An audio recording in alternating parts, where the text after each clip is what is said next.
to remind this audience that your decorum and behavior this week has been exactly as it should be, with respect and always in order.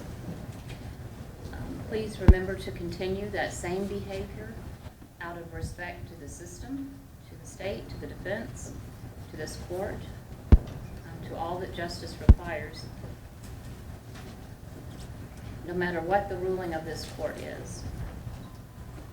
I'll address the two main areas of law. First, the objection to the court's jurisdiction to hear this case. The respondent has filed a motion to deny transfer and dismiss based on violation of ex post facto provisions. I have read the file, including respondent's motion to deny transfer, replies from the state, the respondent's brief in support of their motion. I have read the case law from counsel for the state and for the respondent, and I appreciate your supplying this court with that case law. I agree with the state's interpretation of the Act of June 19, 1999, Chapter 1477, Section 8. The effective date of the Act was September 1st of 1999. The transfer petition was filed on September 15, 2013. I find that the current language of Texas Family Code 54.02 J2A is applicable to this proceeding. I further find that it is well established in Texas that a claim that a post-offense statutory change will violate the ex post facto provisions of the United States and Texas constitutions is plainly an as-applied challenge to the constitutionality of the statute. Such a challenge does not become cognizable, is premature at this time, until such time as the respondent has been sentenced, as was stated in Ex parte Ragston, 402 Southwest 3rd, from the 14th Court of Appeals in Houston, affirmed this year by the Court of Criminal Appeals. An as-applied challenge to a statutory punishment issue is not subject to pretrial resolution, which is the stage that we're at right now, because it is directed to the sentence to be imposed after conviction, not the validity of the present charging instrument. The state's argument is convincing and well-founded that the only portion of ex post facto analysis that could be implicated by this case is the protection against increased punishment. The extension of the respondent's eligibility for prosecution beyond the age of 17 is not an increase in punishment, but a procedural change analogous to the extension of a statute of limitations. Further, the mere act of transferring jurisdiction over this case from the juvenile court to district court is procedural and not a violation of the ex post facto laws. I agree that the simplest way to avoid an ex post facto violation upon any transfer of this case would be for the district court to apply the 1998 determinate sentence punishment range of 3 to 40 years. The second area of law is to address whether or not the requirements of Texas Family Code 54.02J have been met. The petition for discretionary transfer in this case was filed by the county attorney's office under the provision that the juvenile court may waive its exclusive original jurisdiction and transfer a person to the appropriate district court or criminal district court for criminal proceedings if A, the respondent is 18 years of age or older, B, the respondent was 10 years of age or older and under 17 years of age at the time he's alleged to have committed the offense, C, the adjudication concerning the offense. There has been no adjudication concerning the offense, and no adjudication hearing has been conducted. And if the juvenile court finds from preponderance of the evidence that after due diligence of the state, it was not practicable to proceed in juvenile court before the 18th birthday of this respondent, because the state did not have probable cause to proceed in juvenile court and new evidence has been found since the 18th birthday of the respondent, and the juvenile court determines that there is probable cause to believe that the respondent committed the offense alleged. This court has listened to evidence on Monday, Tuesday, and Wednesday of this week. I've heard the sworn testimony of 26 witnesses. Being able to judge their demeanor, the manner of their testifying, the veracity of their statements, including these witnesses. Laura Thomason and Chad Thomason, neighbors of Robbie Middleton. Colleen Middleton, his mother. Heather Marie White, whose mother was married to the respondent's cousin. Donald Smith and Sherry Fair, Montgomery County Hospital District employees who responded to the scene. Amber Scoggin-Ellen, who lived on Crosno Drive in June of 1998. Dustin Crosno, another neighbor, in June of 1998. Rebecca Crosno, Dustin's mother, who lived on Crosno Drive in June of 1998. Angela Scoggin-Leonard, who lived on Crosno Drive that same summer. Rex Taylor, who lived there that same time. Amy Morley, Montgomery County Juvenile Probation Court Liaison.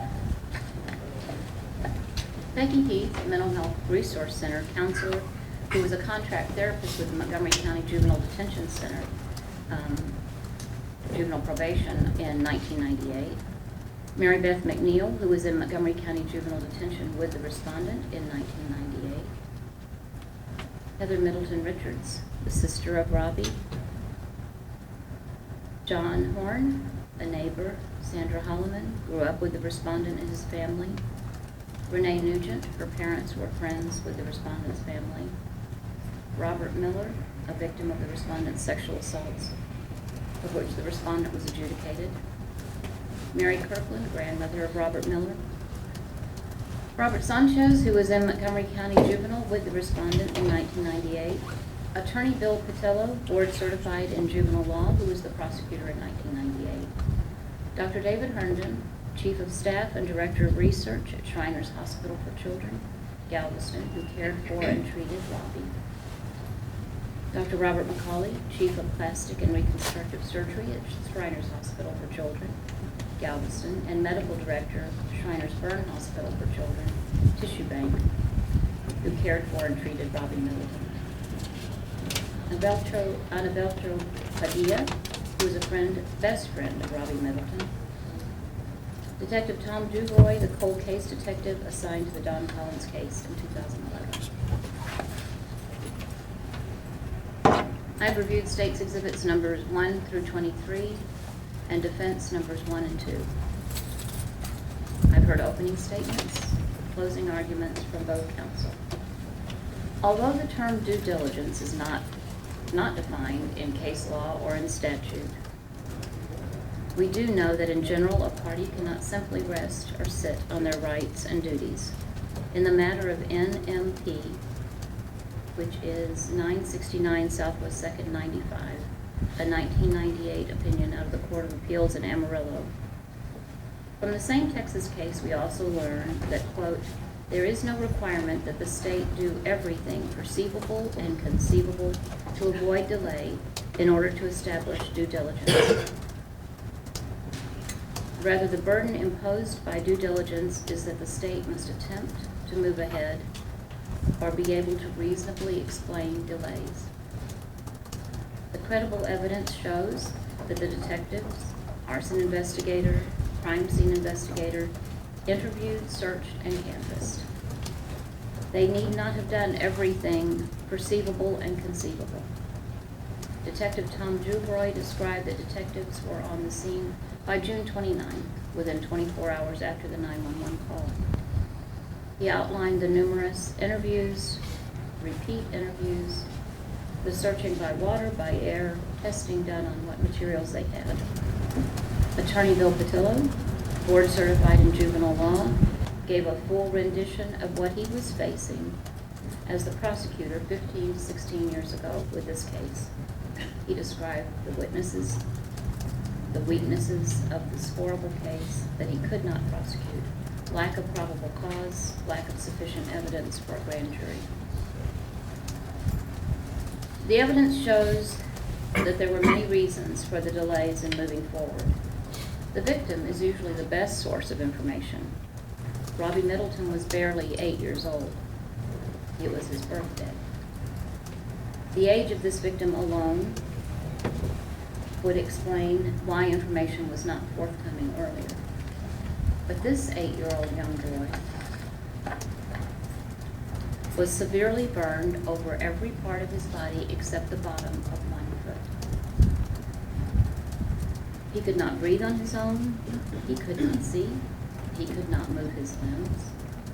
He was miraculously alive, beyond the prediction of any doctor. He could not fully communicate what had happened to him for the physical and psychological pain, the hundreds of treatments, and his constant medications. The evidence shows that after almost 3 years, this child was able to communicate. After almost 13 years, this child was able to communicate new information. He told that Don Collins burned him, and more than this, in May of 2011, he told that Don Collins sexually assaulted him. I find this child's testimony during the video deposition to be credible and to be true.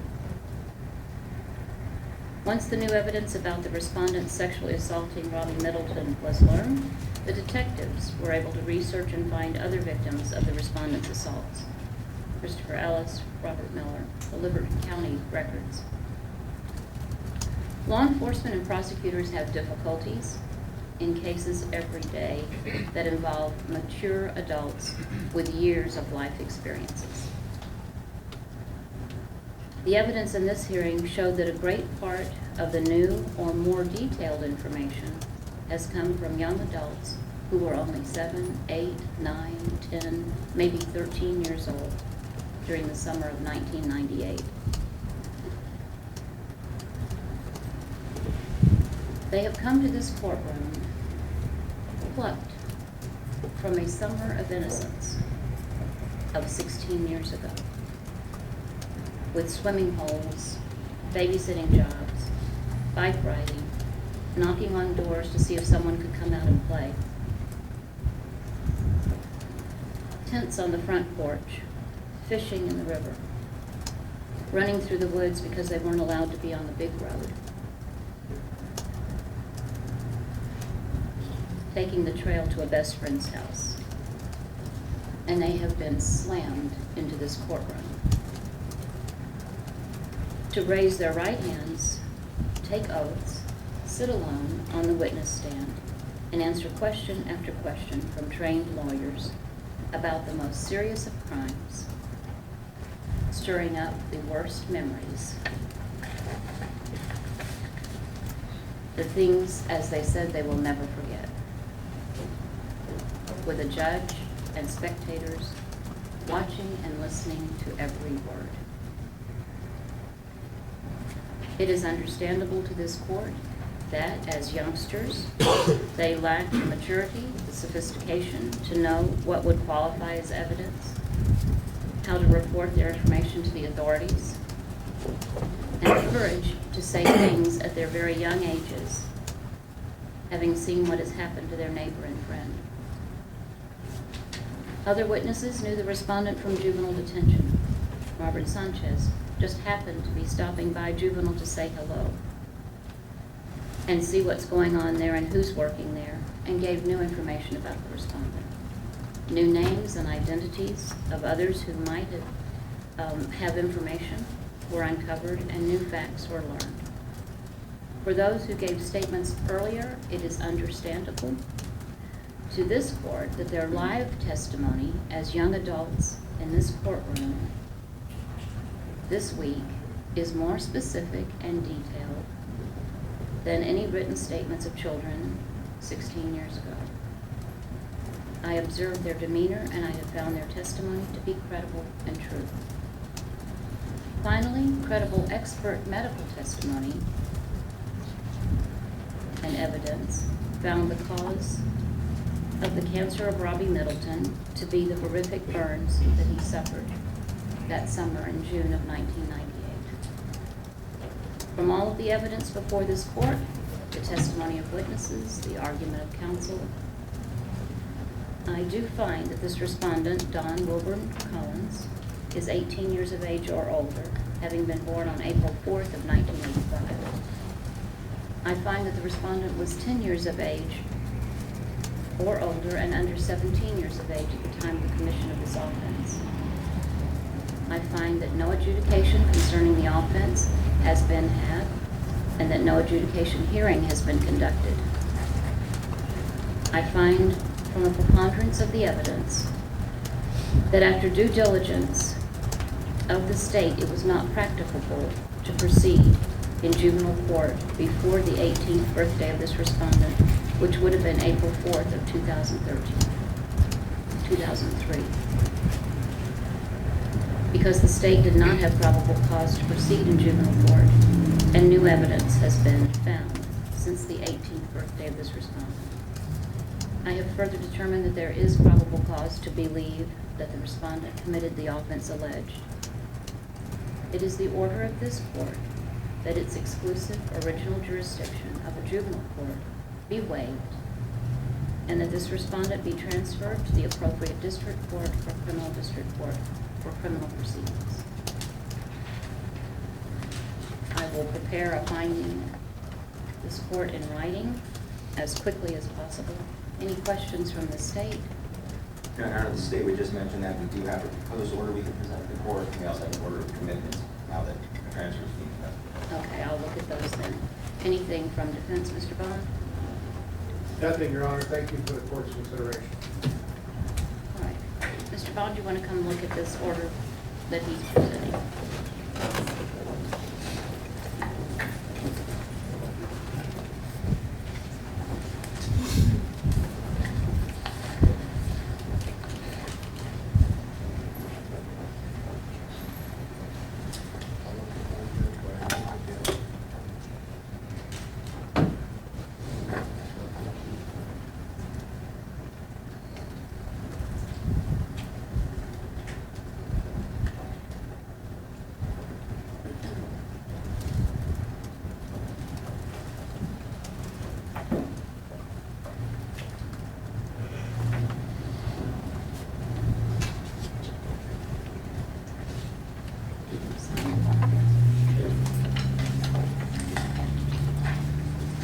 Any objections to this order? Does it reflect the ruling of this court?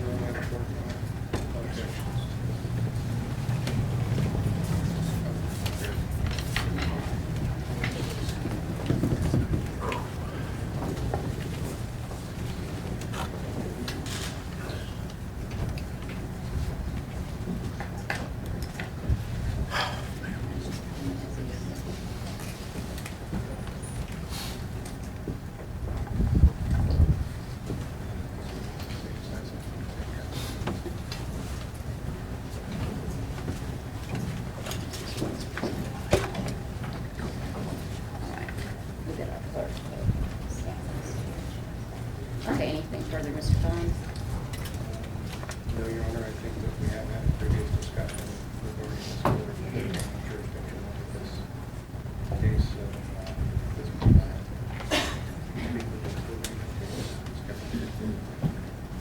All right, anything else, Mr. Bond? No, thank you. Okay. I guess we should call Mr. Ligon up here to ask him now what Okay. that'd be fine. Mr. Ligon? This transfer is essentially an arrest, and we will go forward then, and I'm understanding that it will be transferred then to a district court, and And we've been in cooperation with the county attorney's office, so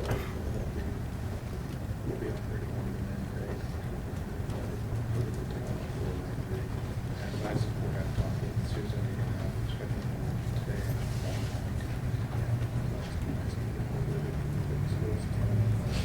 We'll get it done. We'll present it. okay. All right. Without anything further, then we'll stand in recess. Thank you. All rise.